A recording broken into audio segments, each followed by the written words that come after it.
3年前と同じような猛暑となった場合でも、全国では電力の余力が 6.3% 確保できると試算しています。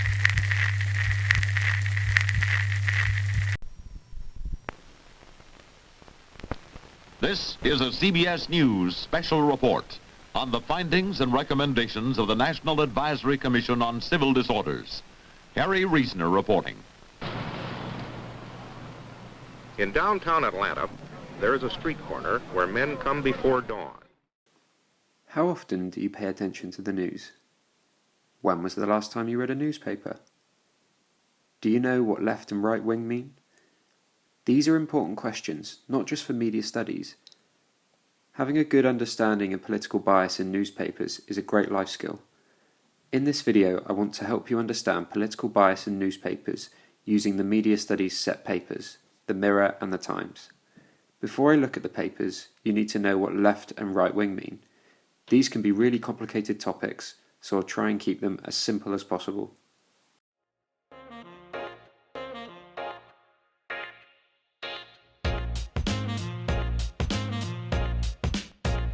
The terms left and right wing are political ideologies, sets of ideas and viewpoints that help us live our lives.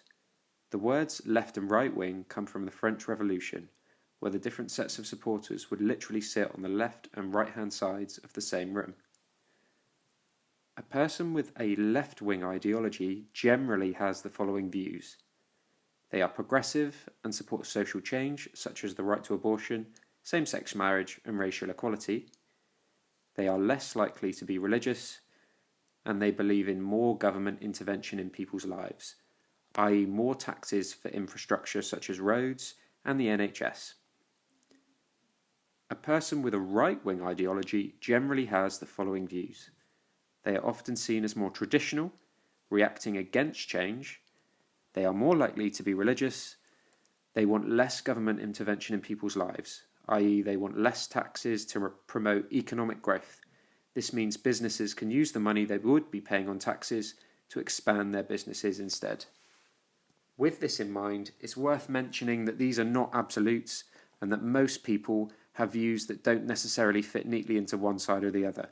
So you really shouldn't judge someone if they have different political views than your own. In the UK, there are a range of political parties that are considered both left and right-wing. Most people would agree that the Labour and Green parties are generally left-wing, and that the Conservatives and UKIP are generally right-wing. In all honesty, it's a bit more complicated, but you don't need to worry about that.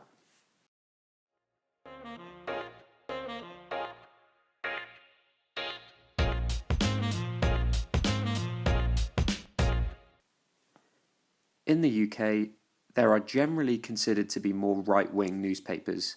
Some of these are the Daily Mail, the Sun, the Telegraph, the Times, the Daily Express, and more. On the left, the most popular newspapers are the Mirror, the Guardian, and the Independent. Again, remember that these papers don't necessarily always fit neatly into one political ideology or the other, but this is just a sort of general consensus. When thinking about why there are more right-wing papers, it's worth considering that many of these papers are quite old, especially the Times, and potentially that means they've got more traditional views. Furthermore, these papers are often owned by large conglomerates who would prefer to be taxed less so they can make greater profit.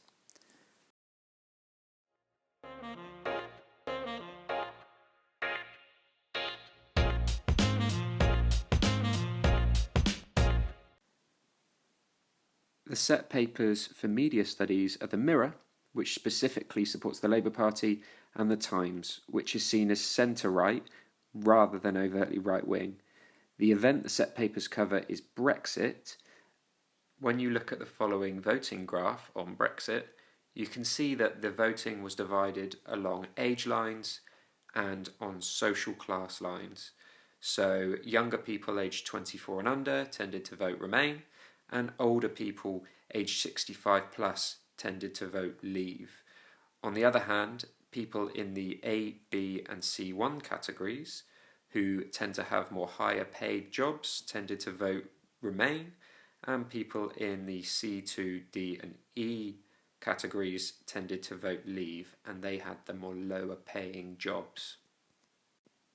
When we think about why younger people tended to vote Remain, on the whole, they tend to have more progressive views, so they would fit more neatly into a left-wing category, whereas people aged 65 plus would probably have more traditional views, and so they would fit more into the right-wing category. When thinking about the social classes, though, they don't so neatly fit into left and right-wing categories. It's probably more to do with the economic benefits. So anyone in the A, B and C1 categories is probably more likely to feel the economic benefits of being in the EU, whereas people in the C2, D and E categories probably wouldn't feel those benefits, so would have felt more strongly to vote Leave. This generally makes everything quite complicated, so here's a very simple way of spotting newspaper bias in your set texts. So if you've got a right-wing paper, like the Times, they'll often portray people with left-wing views as negative or with more negative representations, and vice versa. So if you've got a left-wing paper like The Guardian or The Mirror, they'll often represent, say, the Conservative Party as, or negatively, because they are right-wing. If you take the set front cover and double page spread from The Mirror, this left-wing paper has clear negative representations of Theresa May and the Conservatives. The picture of Theresa May on the front page shows her with a very solemn expression with her head bowed.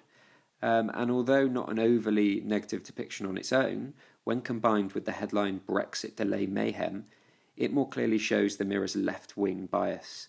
The former Prime Minister is dwarfed by the headline, which could connote her powerlessness or hopelessness, and the play on words using her surname in a headline, mayhem, creates a connection between her and the Brexit delays.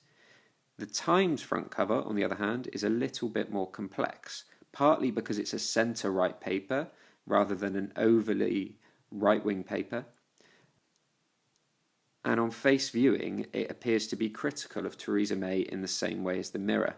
So the title is Driven to Despair, and the use of an unflattering, candid photo of the former Prime Minister looking both exhausted and upset connotes someone who isn't effectively doing their job.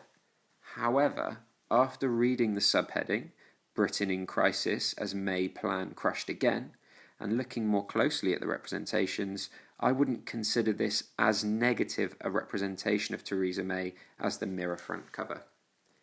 You could argue that there's actually a degree of sympathy directed towards the former Prime Minister, and that the headline points blame at Parliament for rejecting her plan rather than her plan actually being bad. So her exhausted look in the photo actually incites a degree of sympathy from readers keen to see a Brexit plan agreed. So this would actually fit more with the paper's centre-right ideology and bias, which would allow a degree of criticism towards the Tory government, but also allows the paper to sort of humanise them as well, so that readers can connect more with the Prime Minister.